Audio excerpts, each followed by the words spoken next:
Brasil e Paraguai, Paraguai e Brasil, minhas impressões sobre esse jogo incrível. Lá vai ele, olho no lance! E aí pessoal, tudo bom? Por aqui, como é que vocês estão? Sejam bem-vindos a mais um vídeo aqui do canal. Bom, eu comecei o vídeo falando que foi incrível, mas é claro que contém ironia. Foi um jogo ridículo, horroroso. Eu vou ser sincero com vocês que eu não assisti o jogo inteiro. Acabou o primeiro tempo, fui dormir. A gente tem uma seleção fraca, uma seleção com muita transpiração. Isso a gente não pode negar, que a seleção brasileira não tem uma vontade, até porque eu acho que eles sabem que eles são bem mais ou menos, mas pouquíssima qualidade. Pode perder do Paraguai, com todo respeito, do Gatito e do Pita. Um é reserva do Botafogo, que não joga, eu acho que desde o estadual, e outro é o super atacante, centroavante do Cuiabá. Não pode perder para esse time. Culpa? Não dá, é inadmissível a seleção com Vinícius Júnior, Rodrigo, Hendrick, que vamos colocar aí, Bruno Guimarães, Paquetá, perder para uma seleção que tem Gatito no gol e o Pita como centroavante. Não dá. E aí o primeiro tempo, aquele chove não molha, aquele toquinho de lado, aquela coisa que dá sono de assistir. O Paraguai achou um gol, que aquele corte que o Bruno Guimarães toma é o que eu tomo no futebol nas últimas sexta-feiras do mês aí que eu venho jogando. Mas eu não sou profissional. E eu tô vendo muita gente falar que foi falha do Alisson. Não, nesse gol em específico não foi falha do Alisson. Mas a gente precisa entender também que ele é um goleiro chama-gol. O Alisson, ele é um goleiro chama-gol. Me fala uma bola decisiva que o Alisson pegou. Sabe, a bola do jogo? Ele é um goleiro bom e ok. No Liverpool faz boas partidas, mas também joga dentro de uma seleção. Com o Van Dijk na zaga, a zaga tem, né? A bola já chega pouco. E ele nunca foi esse jogador-zaço do Liverpool na seleção brasileira. Quem me provar o contrário, eu faço um pix. Não foi. Não dá pra ter Alisson como goleiro da seleção brasileira. E aí depois que a seleção toma um gol já era. Acabou o jogo. Acabou, porque qual foi a última vez que a gente viu a seleção brasileira virar um jogo? Qual foi? De verdade, eu não lembro qual foi a última vez que a gente viu. Então é uma seleção limitadíssima, cheia de jogador mais ou menos. É uma seleção com dificuldade de construção de jogo. É uma seleção que falta protagonismo. Mas até porque o nosso meio campo é o Bruno Guimarães e o André. E aí a gente tem o Paquetá que tenta fazer, é esforçado, mas não tá dando. Porque ele tem que fazer a dele e a do Bruno Guimarães e do André, que são dois jogadores bem mais ou menos. E aí a gente olha pro ataque. A gente tem Hendrick, Vini e Rodrigo. O Hendrick não mostrou para que veio ainda, nem no Palmeiras mostrava pro que veio, porque ele nunca foi esse artilheiro todo. Teve alguns lapsos de jogadas assim bem pontuais, mas se a gente colocar a soma de gols que o Hendrick fez, eu posso até fazer um vídeo aqui a respeito disso.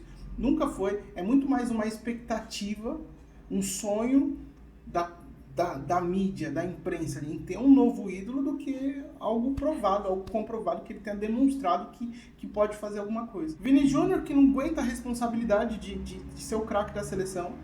No Real Madrid eu acredito que funciona porque ele é só mais um. Num time onde você tem Bellingham, que você tinha Toni Kroos, Modric, você ser mais um, acredito que você tem mais liberdade e menos peso.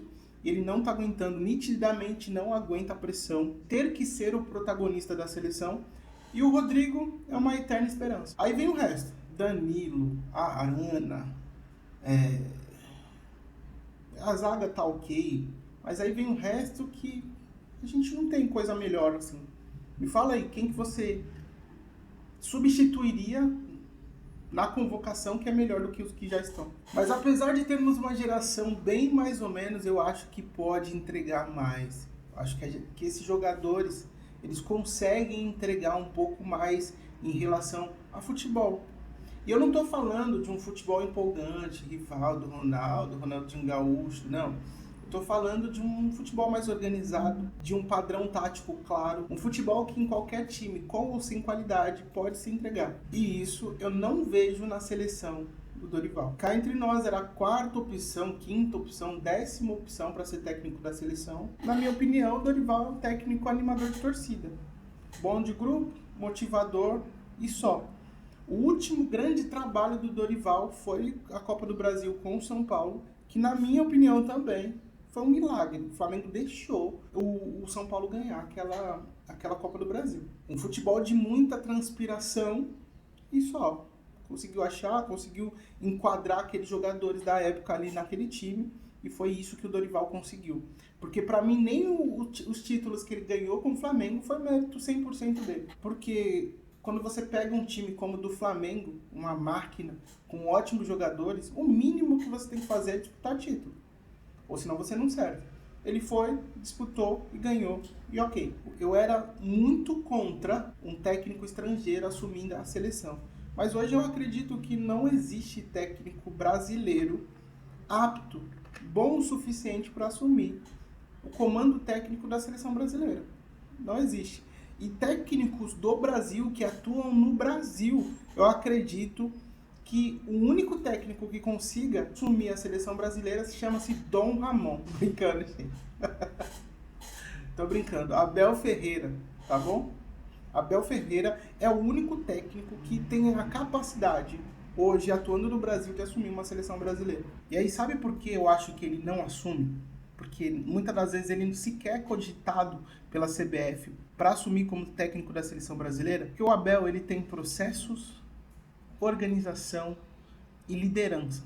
E são 3 coisas que o Edinaldo, presidente da CBF, da Confederação Brasileira de Futebol, não tem.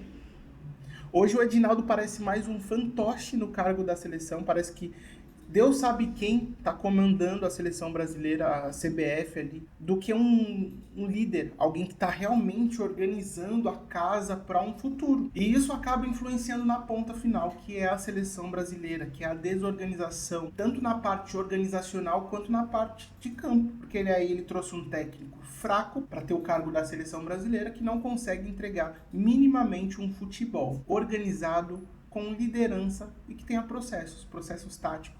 Que a gente saiba como o Brasil joga, a gente não sabe. E sem contar o pragmatismo.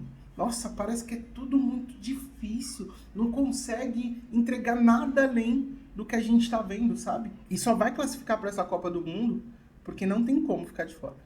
Você tem 7 vagas, sendo uma de repescagem, ou seja, 6 vagas diretas. O Brasil não tem como. Eu não acredito na possibilidade do Brasil ficar fora da Copa do Mundo com tantas vagas disponíveis. Vai classificar, tá jogando um futebol medíocre, médio para ruim, e o que o Dorival falou na última coletiva, que vai estar na final da Copa do Mundo, perdendo desse Paraguai ridículo. Essa é a minha análise sobre o jogo e também falando sobre gestão, que é a nossa meta principal, nosso assunto principal aqui no canal. Comenta aqui o que você achou do jogo da seleção e qual a perspectiva que você tem para o futuro da seleção brasileira. Se inscreve no canal, deixa seu like, tamo junto. AM. É nóis. Foi ele.